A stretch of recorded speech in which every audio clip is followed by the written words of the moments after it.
Oh, baby. Hi guys, Peter Finch here and welcome down to the next video in the Build My Bag series. Now in this series I am rebuilding my bag from scratch, so all the way from driver down to putter, and this week we are going to be focusing on these bad boys. So these are utility irons, driving irons, 2 irons, whichever way you want to think about it. It fits in that gap between the irons and the fairway woods. You can also use hybrids within this space, but I prefer a nice, powerful, stinger capable 2 iron, driving iron, gap club. And I've got 3 clubs which I'm going to be testing out this week. Now they're all very slightly different lofts. So I've got the UDI, so the TaylorMade. This is basically what I'm using at this moment in time. Exceptionally powerful, very low spinning, slight weakness I think off the fairway. I don't think it's as forgiving as it should be. Off the tee it is absolutely unbelievable. The next up, and this is probably the one I'm kind of most excited about, so this is the Mizuno that I picked up while I was actually getting fitted for my irons. So I got the MP20 irons, and this is the MP20 HMB.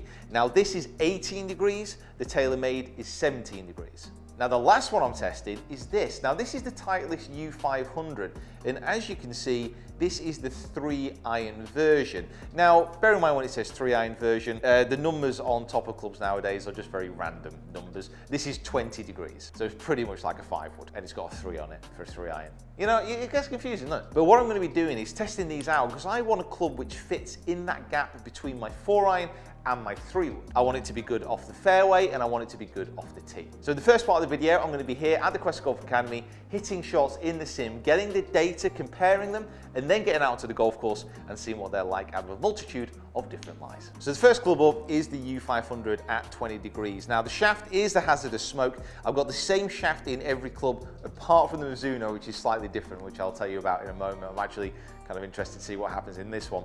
But this is a very thin forged face with the Titleist, and it's got some perimeter tungsten weighting to help with a little bit of launch.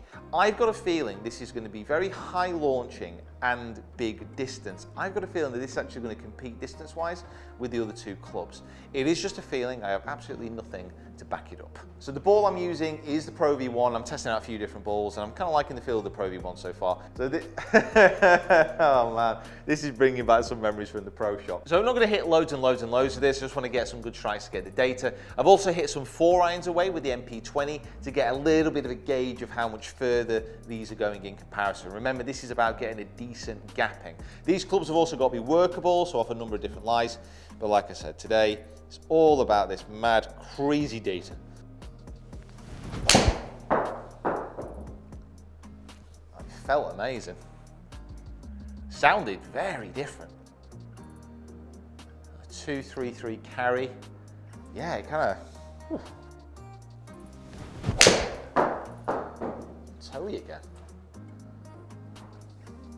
So switching over to the UDI now, so the P790, and this is just an absolute rocket. So I've had the older version of this and this new version in my bag now for the last maybe 2.5 years. It is really just a fantastic, fantastic club off the tee. Like I said, not massively keen on it off the fairway. I think it's just a little bit hard to get up in the air. I can imagine this one actually going a little bit further. I think I maybe drank from the Kool-Aid when I was expecting the Titleist to be bashing all that distance away. Strike-wise, it does feel a little bit more, I mean, distance-wise there straight away. So a little bit of extra through the air, running out to almost 250.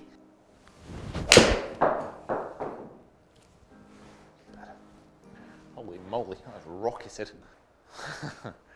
That was a bit more carry through the air. Oh, even that one, that was a touch necky that, but look at that go, damn. Oh, so this one I'm very excited to hit. So this is the HMB, the MP20, the Mizuno. I picked this up during the fitting for my irons, and the shaft is a little bit different. So it's a 6.5X, but it's a handcrafted Hazardous. Now apparently this markup, I can't even remember what they said. How much did they say? Was it a couple hundred quid? Yeah. It's a couple hundred. 300. Was it 300 quid? I mean, that's an amazing amount for a shaft, really. Feel-wise, strike-wise, hopefully this will be pretty awesome. And then we'll put it up against the other 2. All right, let's get bashing away.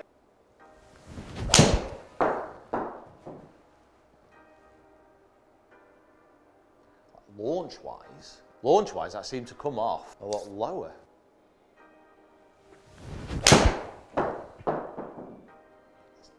Definitely flighted down a touch, that. I mean, feel-wise, I mean, it feels good. It'd be much more of a surprise if I turned around and said, oh, this Mizuno iron doesn't feel very nice, does it? Struck it. A little bit pulley. I really struck that one better, actually. Ooh.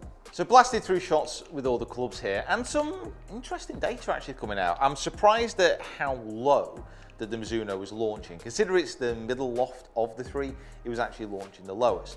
Now, if that's something to do with that shaft, entirely possible. It did feel pretty nice. It did feel pretty nice, I do have to say. 300 quid extra nice, I'm not 100% sure on that, but it was very good. If we're looking at backspin, the Mizuno also had the lowest backspin. It had the second longest carry, just slightly behind the TaylorMade, and one of those was down at 226 actually. But total distance are all running out quite similar. So 247 for the Titleist, 255 for the UDI, 253 for the Mizuno. Carry distances, 231 Titleist, 238 UDI, 235. So again, very similar. These are averages. Obviously, strike's going to differ between shots. Launch angle a little bit higher with the Titleist. It's got the highest loft. You would expect that, but I wouldn't have been expecting that Mizuno so low. So straight away, I can start to imagine this Mizuno. I mean, the quest for the Open, you know, that's what it's all about, really. And I can imagine this 2-iron on a windy links, just knocking it down and fizzing it through. I can do that with the UDI as well. Would I be able to do that quite as much with the Titleist? I'm gonna have to find out when I get onto the course tomorrow. I think as far as differences go, looks-wise, the UDI actually looks the most compact behind the ball. Its top line is a little bit thicker, but that actually hides the back of the club a little bit more. The Titleist, I would say, looks the bulkiest. It seems to have the biggest offset. The Mizuno, I say it looks like it's got the thinnest top line, and you can actually see the arse hanging out of the back of it when it's down behind the ball. But because it's so shiny, it actually looks quite nice. It's a nice effect. It makes the club head look really long. So yeah, HMB. Just because of the feel and maybe that launch being so low. But do I want it low? Really? Using off the fairway, can I adapt it to hit higher? Gonna be the Titleist. It's all very confusing. However, we need to head away from here, get to the golf course, and test these out in a real life situation. So you join us out at Formby Ladies, and I am joined by the amazing Sophie Walker. And next week we are taking on the Sunningdale Foursomes. Yeah. So today's preparation, also trying these bad boys out, which you can have a hit with if you really want to. Yeah, they look lovely. Maybe not the 2-iron. Maybe not the 2-iron. They're all 2-irons. So maybe I'll just be hitting these on my own. Yeah. It's a good start though. How's the M20 HMB? Low. So I already know the capabilities of the P790 and the weakness, which for me is off the deck. It's amazing off the tee. So I'm going to be hitting quite a few tee shots now in a row off the deck with the Mizuno and with the Titleist, just to see what the differences are. I think the Titleist with that little bit more loft, it looks a little bit easier, might be the way to go for that, but it's the Mizuno that I'm really interested in.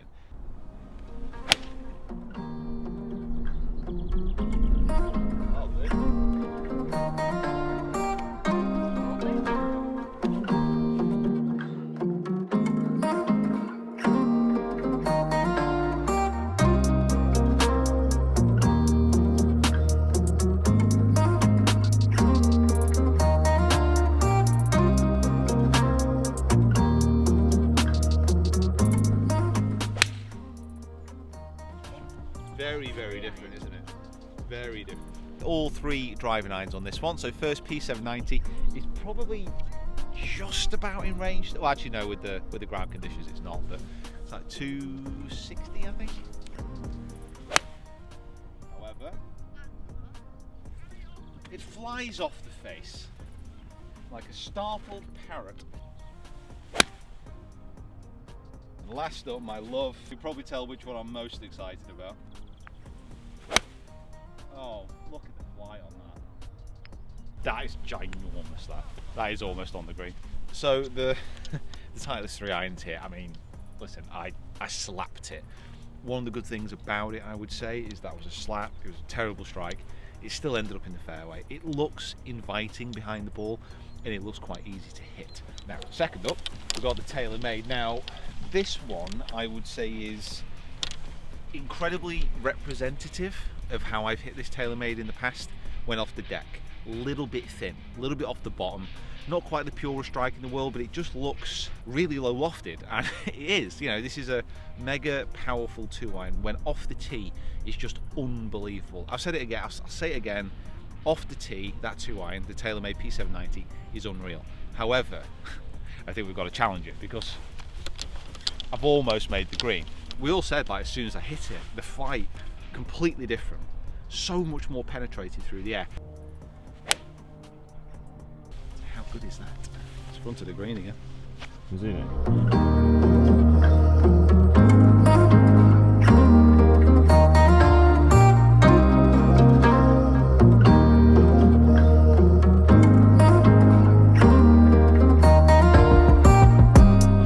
Goes with the Titleist. I don't want to completely dismiss this club straight away. It does look good behind the ball, and it probably would fit the gap a little bit better. Gave it a chance.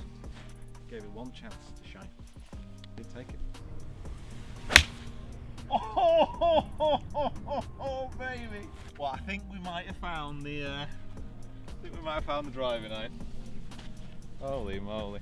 So that's the end of the driving iron Build My Bag test, and to be honest, it's got to be that Mizuno. So the adaptability that I found when hitting different shots was really good, and it was so powerful off the tee, especially when I was trying to hit a little bit more through the wind. Again, if it's anything to do with that shaft, I don't know. I'm more inclined to say it's probably the club as a whole. I don't want to recommend that people go and splash 500 quid on a shaft, to be honest. But the other two clubs were really good, and Sophie kind of pointed out something very well.